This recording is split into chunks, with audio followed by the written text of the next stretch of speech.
What AI tools have you been using? I've been playing a lot with ChatGPT, but Like everyone else. yeah, but something that I found quite fun to play with is a piece of kit called Tome, Oh, yeah? Tome. So it's like an AI sort of presentation creator. What, like PowerPoint? Yeah, so you can do like a whole whack of things. It's kind of like best way to probably describe it is using ChatGPT and Canva and PowerPoint and all The that same all in time. one. So you can whack slides, videos, photo slides, all this kind of stuff in there. And yeah, basically, to put it simply, if you've got to create a presentation and you're running out of time Yeah. and you don't have enough content, you get dialed into Tome. Basically, put in the nuts and bolts of what you want your presentation to be about, and this thing will generate a presentation for you. There's so many things out there at the moment. So you think about this AI tools, and ChatGPT is obviously the big one. I've been using, it's called Lex. Yeah. It's like a writing tool.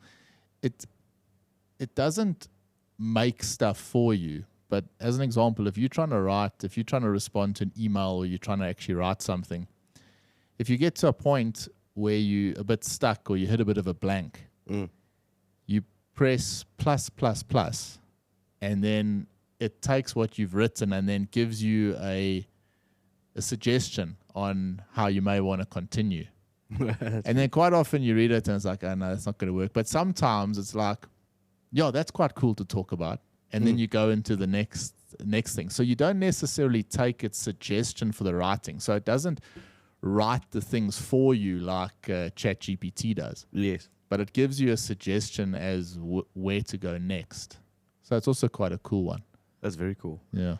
Grammarly is we've spoken about Grammarly For a long time. Long yeah. time. I mean, I know we both use it, but Grammarly is obviously a form of AI, and I still think it's one of the most useful things. Grammarly gets abused because I'm about as literate as a Don't as say a it. normal South African pilot could be.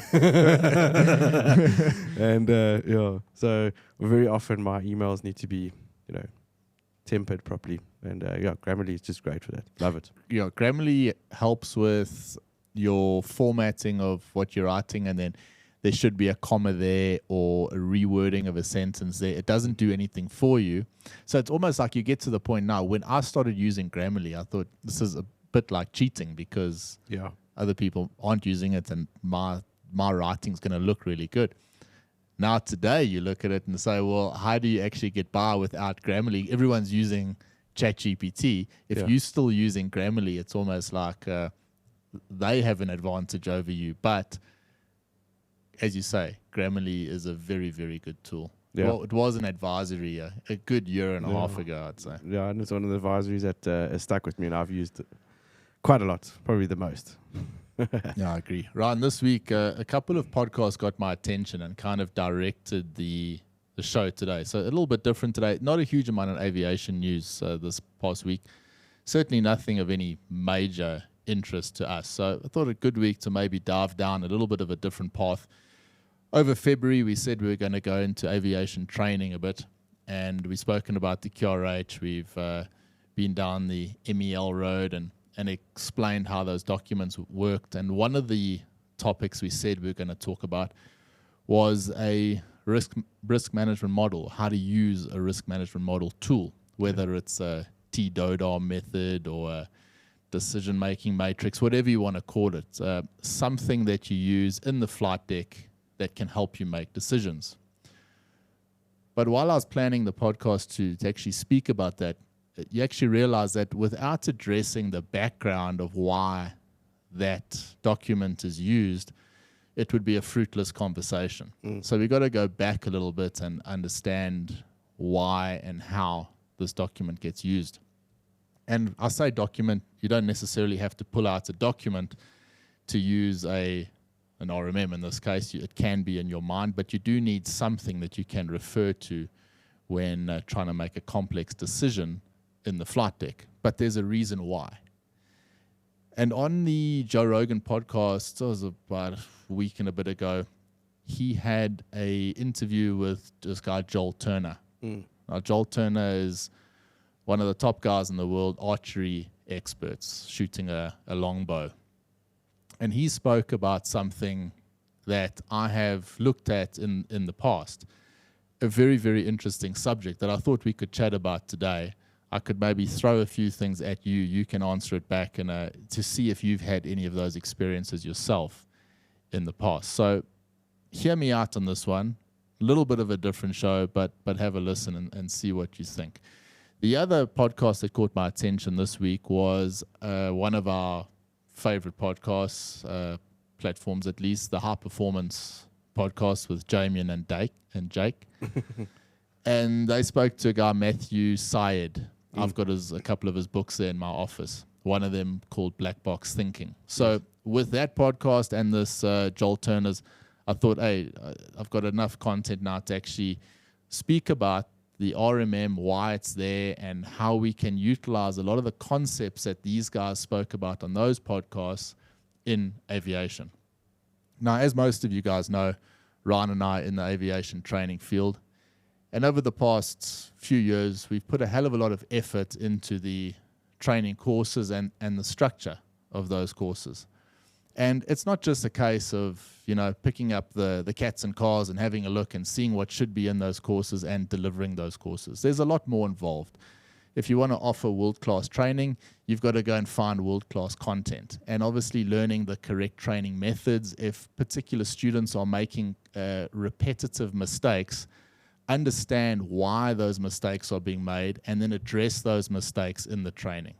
I think everyone will agree that that's the modern way of doing things. You can't just stick to a method and then if it doesn't work, oh, well, it's the student's fault.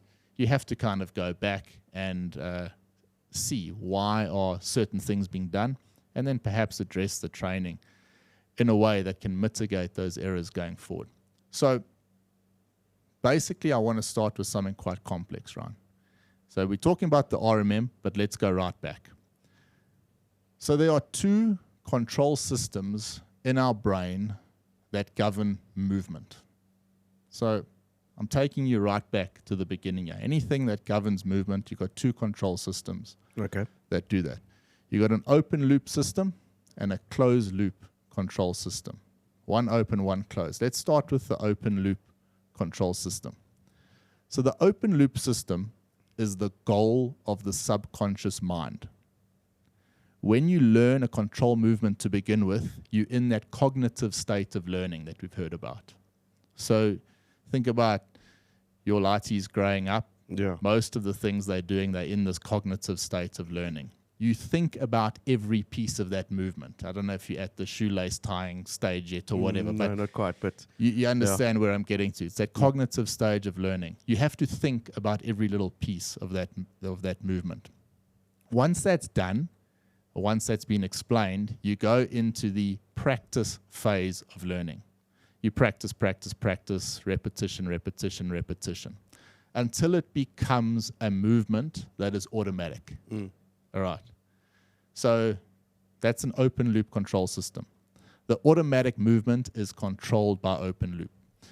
Now, to explain the system a bit further, the executive, the brain, selects a motor program and sends this motor program based on feedback that you receive. Now, let's talk about aviation a second. Let's aviation it up. Let's take a wind shear situation. Wind shear catches you off guard. You weren't expecting it.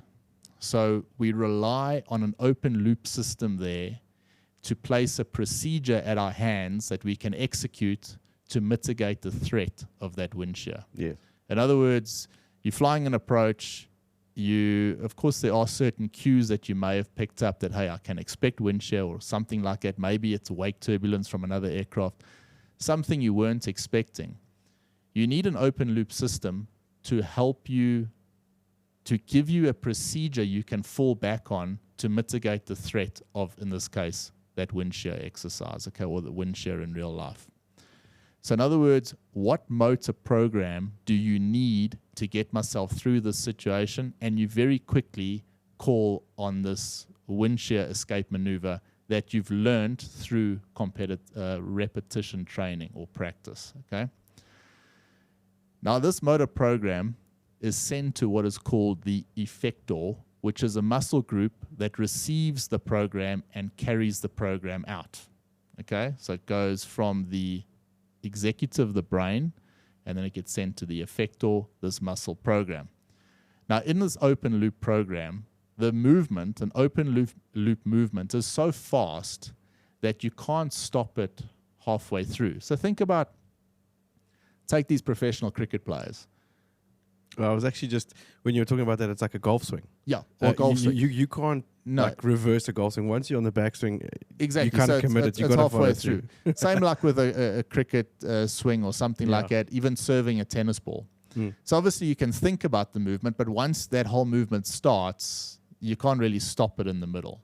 So it's something that you've learned in the past that you are now executing on. You're drawing it from this open loop part of the brain, and you're executing that particular movement.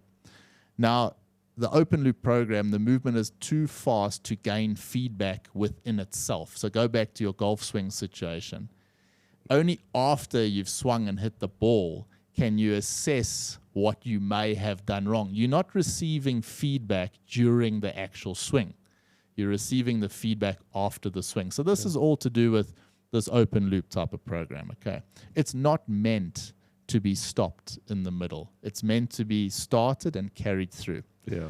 Now, an important aspect here to consider is that there's no internal evaluation going on in the middle of this. That's critical to understand.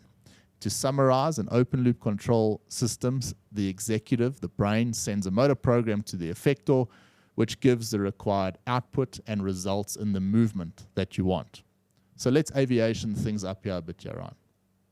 Take a go-around procedure. Now, in researching this, there's a couple of ways to do a go-around. Most of them rely on an actual procedure that we fall back on. So take an Imre 145, going around, go-around thrust, flap 9, positive climb, gear up, 400-foot heading, okay? Basic procedure that you fall back on. Yeah. So in researching this, you have a look. And there's a few incidents worldwide, it could be regarded as incidents, didn't result in any accidents, but nonetheless worth talking about in this situation. If you reach minimum and you don't see the runway, you execute this go-around. What happens if you're at, let's say, take Johannesburg as an example, you're at 7,000 feet on the approach, you've just intercepted the glide slope, and your missed approach altitude is 8,000 feet, and air traffic control say to you, Trainer 1, there's a aircraft up ahead, go around. Now, most people, particularly in the initial phases of their experience, will only be able to execute that go-around based on them falling back on their go-around procedure. So you start with the announcement, go around thrust, and all the rest. But if you do that and you're at 7,000 feet and now you execute this full thrust go-around, there's a chance that you break through your 8,000-foot limit on trying to capture that altitude. So how else can you do it? How else can you go from 7,000 foot to 8,000 foot? Yeah, you've obviously got to do it very slowly. Yeah, but then you're not actually doing a go around. Now, air traffic control said to Trainer 1, go around. So you hear it and you execute on this go around that you've no doubt learnt in training or you've practiced, whatever it might be. But there's a few incidents like this around the world where a lot of guys execute that go around as per their SOP, but they break right through the your missed approach altitude, which can result in a TA or RA or whatever it is. Not necessarily the right way to do it. However, you always train. You must fall back on your procedure and all the rest. So let's carry on a bit, not get into it too much. Let's compare something else here, martial arts as an example. I'll talk about it a bit later, the different sort of learning patterns between aviation and something like jiu-jitsu that I'm doing at the moment. Cricket, we spoke about it. All the best batsmen in the world, you always talk about he's got great timing, or it looks like he has lots of time when you're actually playing a shot. Golf, the same. The guys never look like they're overexerting themselves, yet they're striking that ball far further than you are. Exactly. So before we go there, let's go closed loop for a second. Okay, so closed loop. requires the person, yourself, Ryan, to actually make a decision to go closed loop. So you're now choosing the motor program in your brain that is closed loop. You're making the decision to go back to the cognitive stage of learning. Exactly. When you first learned that movement. So you're going right back to the beginning. The decision by the brain is sent to the effector in the same fashion, but it's now slow enough that you can stop the movement in the middle of the movement if you had to, or, and this is critical now, modify the movement based on the feedback that you're getting. Have you ever had a situation, I think the easiest one to explain here is threading a needle. Yes. You think you can do it pretty quickly, so you're sort of rushing this exercise, and you start getting frustrated. And eventually you have to say, no, hang on, just stop here. Let me do this properly. And you slow right down, and you look at it very carefully, and you move and move around, and eventually you thread that needle. So that's an example of going closed loop. You started open loop, and it didn't work, so now you make a decision to slow things down and go closed loop, and then you get it through the thread of the needle. Now, there's another book that a lot of aviators in the training environment will be familiar with, and that's called Thinking Fast and Thinking Slow by Daniel Kahneman. Okay. Now, in this book, he explains the way human beings think, make decisions, and perceive the world around them. He goes in to explain that these two systems, open and closed loop, he calls them System 1, which is your fast, intuitive, and automatic thinking, and System 2, slow, deliberate, and requires effort. Okay, so same as open and closed loop. The book shows us how our brains shortcuts on rule of thumb to make decisions and judgments.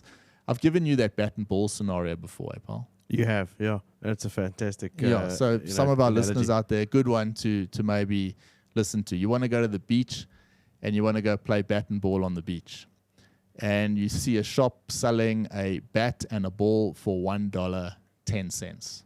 $1.10 for the bat and the ball. I now want to ask you a maths question based on that $1.10. If the bat cost $1 more than the ball, how much does the ball cost?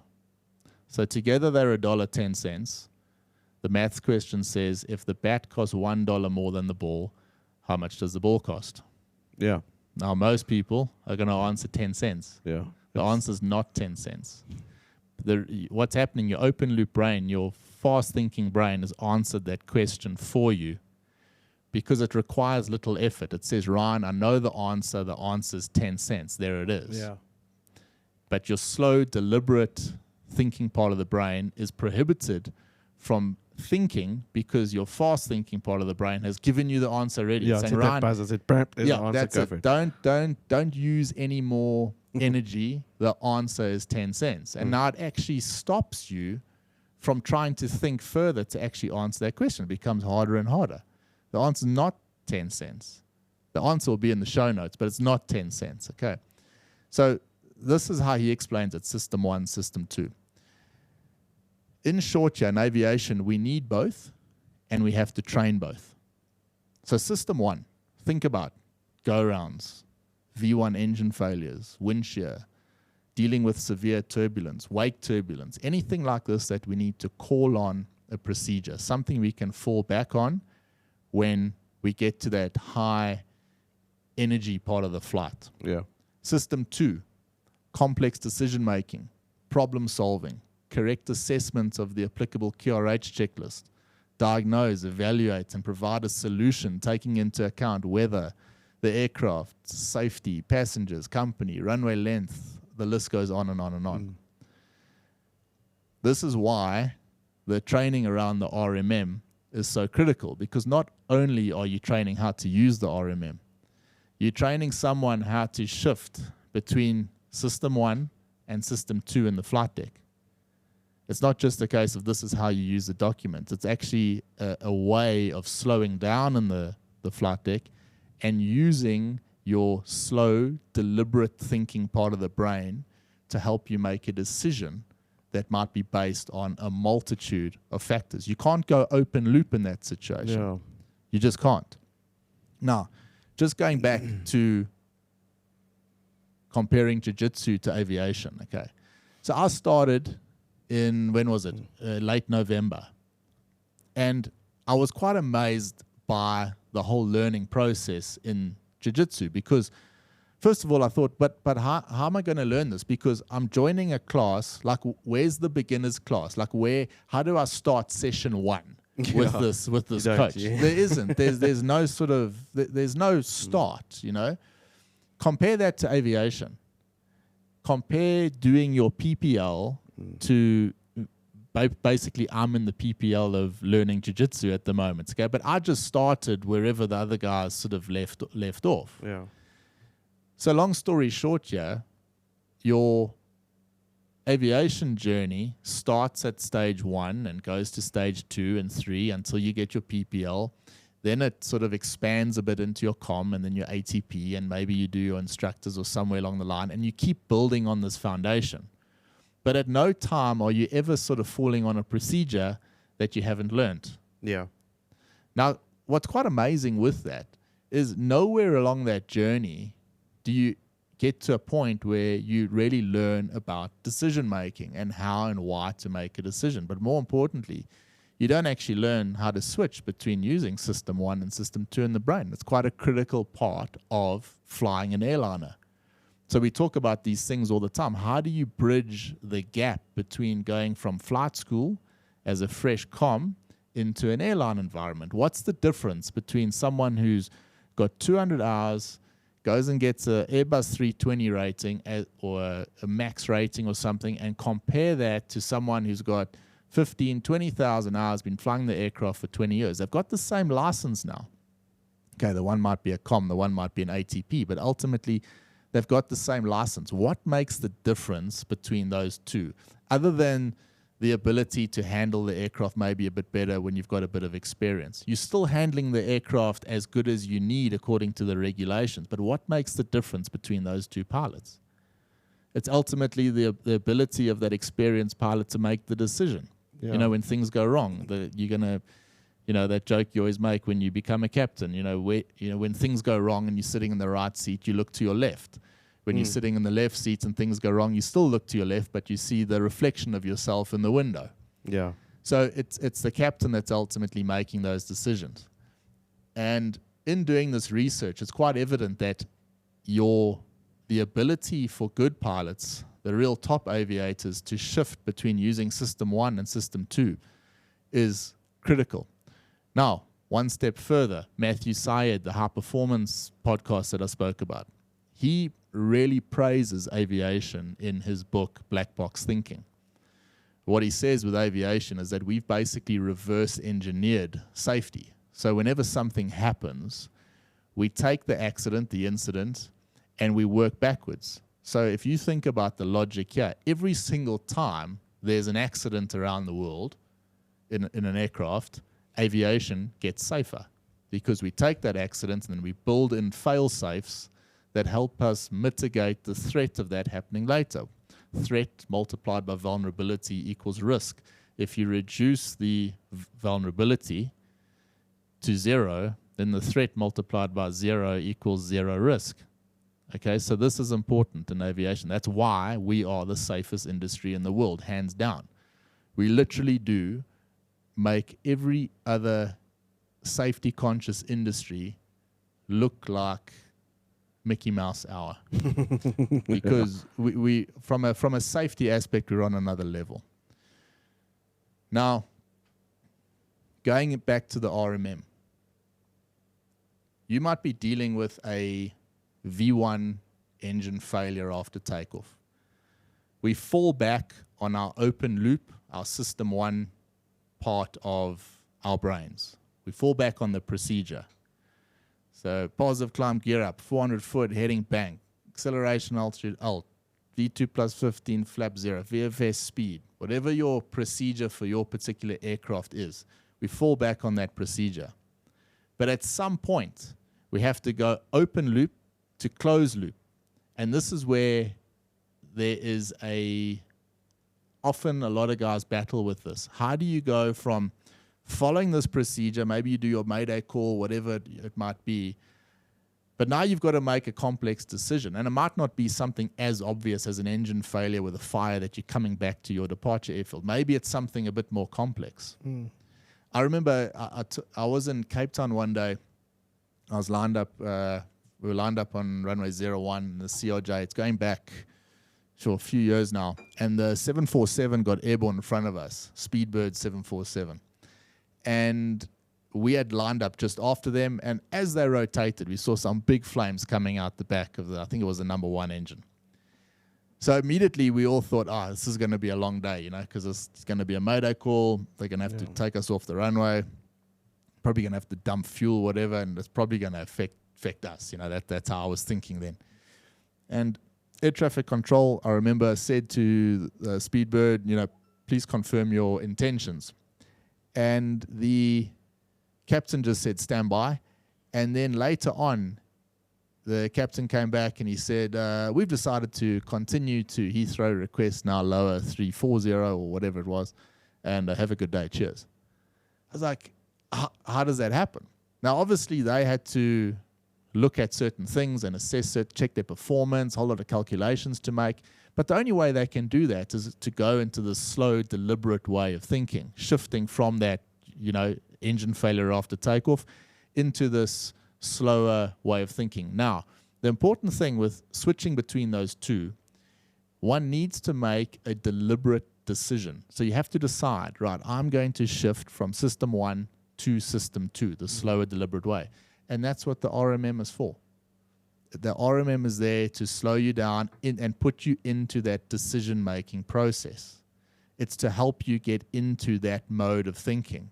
And we use that now, and it asks us various questions. Have you considered the crew needs? Have you considered the aircraft needs, passengers, performance, all those things?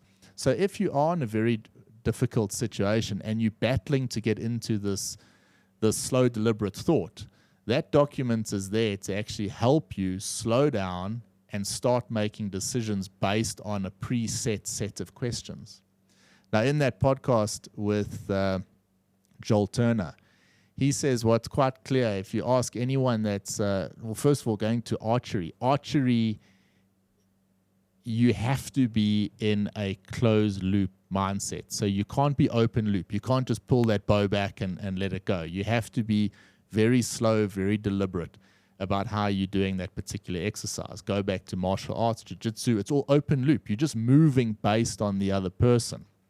If you're facing a very fast bowler playing cricket, it's all open loop. You're looking at his body language, seeing which way the ball might go, and then putting your foot where you think the ball will be. You can't. There's no ways in that 25 meters that a guy bowling 150 kilometers an hour, you're actually looking at that ball. You're kind of anticipating where it's going to go and then making a prediction. All open loop, right? So the big thing here is shifting from that open loop phase to a closed loop phase, and we use the RMM to help us shift between those two phases. And when you do training, obviously a lot of it is just about, right, this is the document, this is how you use it, but it's not always explained why. Why is it there? And certainly when you're assessing someone, you're assessing a guy with doing a command upgrade, whatever it might be, you're assessing that guy's ability to switch between number 1 and number 2. And I think it's quite useful to have a good understanding of those two sides of the brain, and the fact that in aviation, very different to everything else. Take sport as an example. We've spoken about cricket. Take tennis. Tennis is all open loop all the time. So you get used to this open loop way of thought. Take us in aviation in the flight deck. Now you're using both continuously on every single flight. And is it not that the good pilots, the really good guys, are the ones that are able to shift between those two seamlessly, go from one to the other, where some guys battle a bit more than that. It's quite obvious. You can actually see it in the training environment quite easily. But nonetheless, an interesting topic, and I think instead of explaining the RMM document, explain why we need something to help us make a decision in the flight deck. I hope that monologue hasn't bored you to death, both you and the listeners. Listen, you went for a good 30 minutes straight, but it's it's good, Jen. I mean, to help pilots understand the why is critically important. I mean, while you were talking there, I was obviously making a lot of mental notes and writing a few things down on my laptop. But, most pilots, obviously, I think, instinctively think of themselves, well, I wouldn't be a pilot if I wasn't good enough to be here. And, why do I need to take this information on board or make use of something like that? Yeah. Thing is, to go from an open loop situation to a closed loop, or vice versa, whatever the case may be. System 1 or system 2, whatever you want to call it. Yeah, from closed to open actually demands a tremendously high level of situational awareness. Yeah. I mean, let's be honest. Yeah. Your example of going from 7,000 feet to 8,000 feet on the go around there, you really have to be completely with it. Yeah. Now, obviously, most pilots are, but I mean, take a long day, like say you've done a 4-sector regional flight. It's late at night. You've had lots of weather. You've probably had lots of snags to deal with. Your mental ability is taxed on a flight like that. So your situational awareness might not always be dialed up to 100%, and that's where this is very important. And I think the use of the RMM as a tool to bring yourself back to a level of where you are. It slows you down so that your brain becomes situationally aware of where you are and the state of the aircraft, and you can carry on from there. So it's brilliant. I mean, what I found interesting with it, the Joel Turner, he says, when you do something closed loop, you have to actually verbalize something. That helps your brain go back to this closed loop thought. So if you think about it, have you ever had a situation and in your mind, Ryan, you may have even verbalized it properly, but you've said, come on, or like, come on, Ryan, or something like, here we go, or something like that. That's an indication. That's your brain's way of shifting you into a closed loop. Yes, So go back to the threading the needle. So come on, man. And then you slow down. That's that shift. But I think if you understand that stuff, you could possibly understand why you might be making a particular error. Yeah. And if your decision-making isn't quite where it should be, it might not be because you're not blessed in the decision-making department. You might not understand why you are unable to shift from one to the other. You might be too involved in the sort of the open loop side of things. I think it's also got a lot to do with experience. The amount of RAM that your brain is using at the time. Yeah. Obviously, you've got more RAM available when you are more experienced. Because you are automatically just more aware of what's coming or what to expect, or what this particular situation is demanding of you. Yeah. So, again, it also ties into something that we've spoken a lot about previously on the podcast is, why is experience so important on the flight deck? Well, this kind of, that's why you need a certain amount of experience before you become a captain and all those things. Because ultimately it's the captain who's going to be, running this thing. Yeah. I started the conversation today. I said, what AI tools are you using?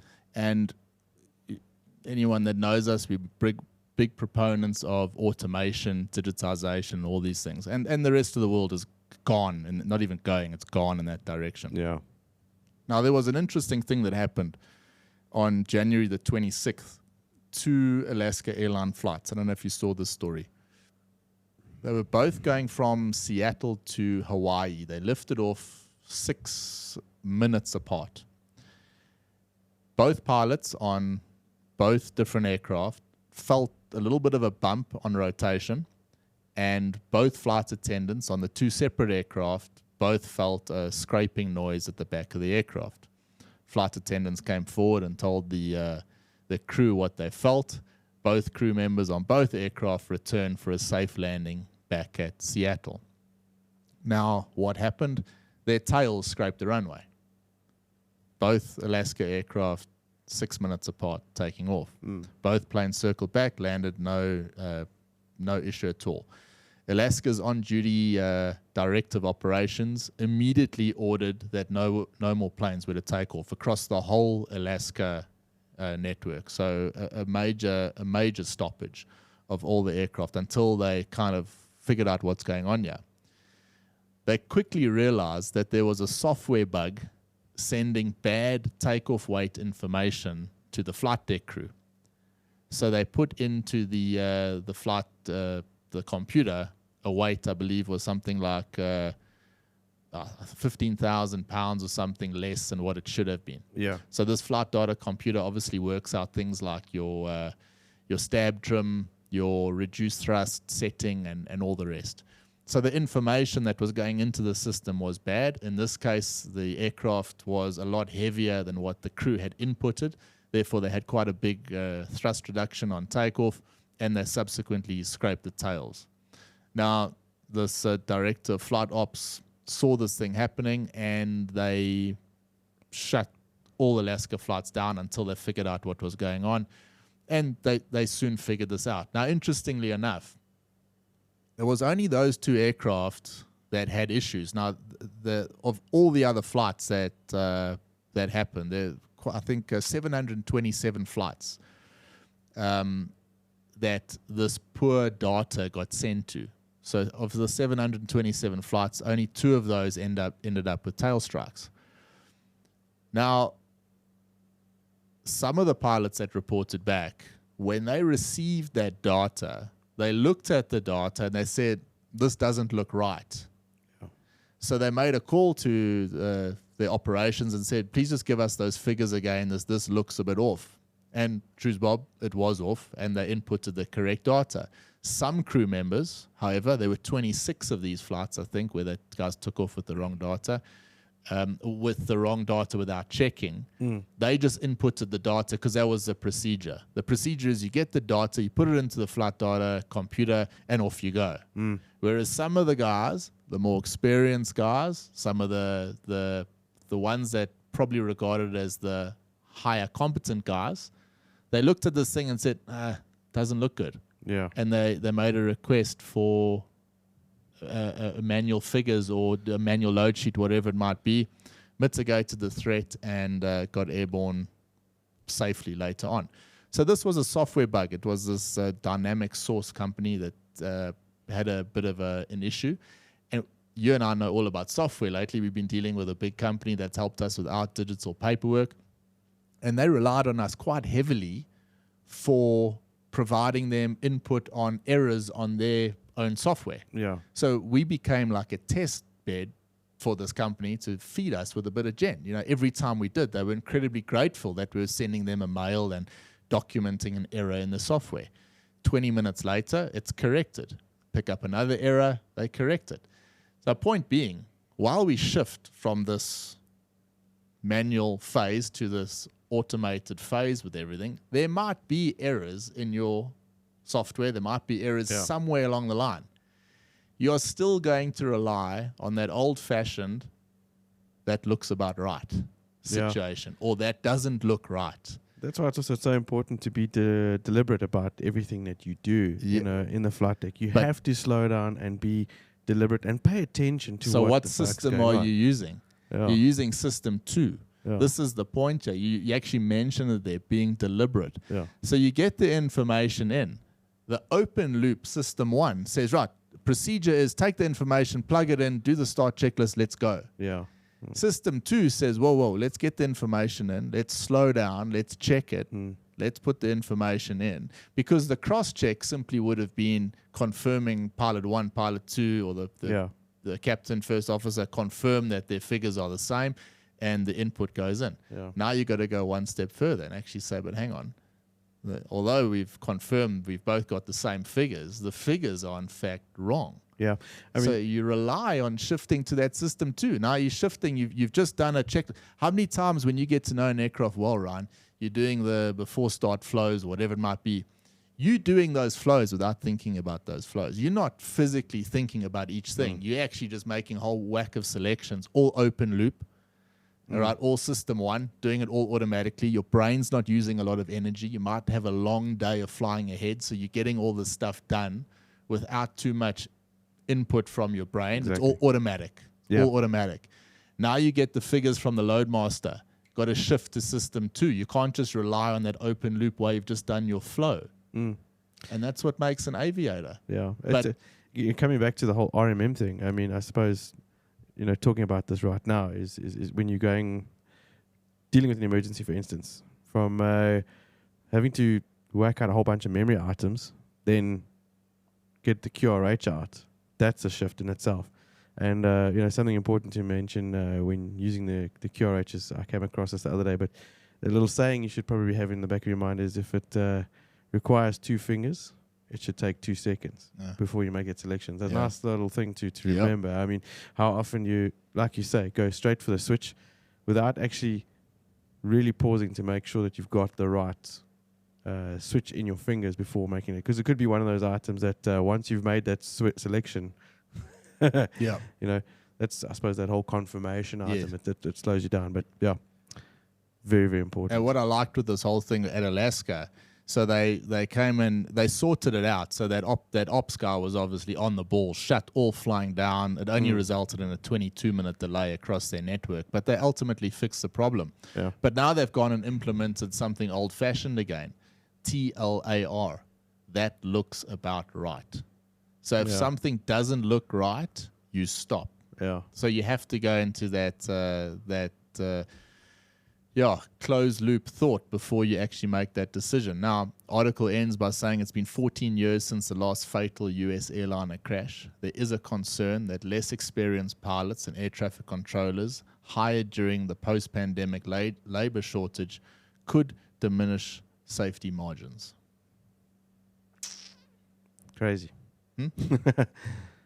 We know that looks about right scenario.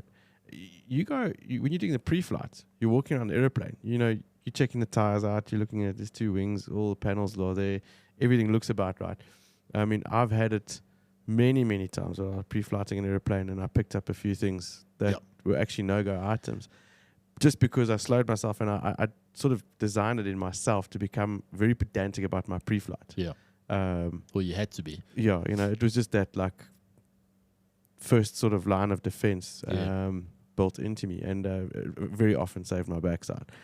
Why wouldn't you just, take that through to the rest of how you operate through the whole flight? Yeah, it's very important. Going back to your pre-flight, how often have you noticed something wrong with the aircraft in the crew bus on the way to the aircraft?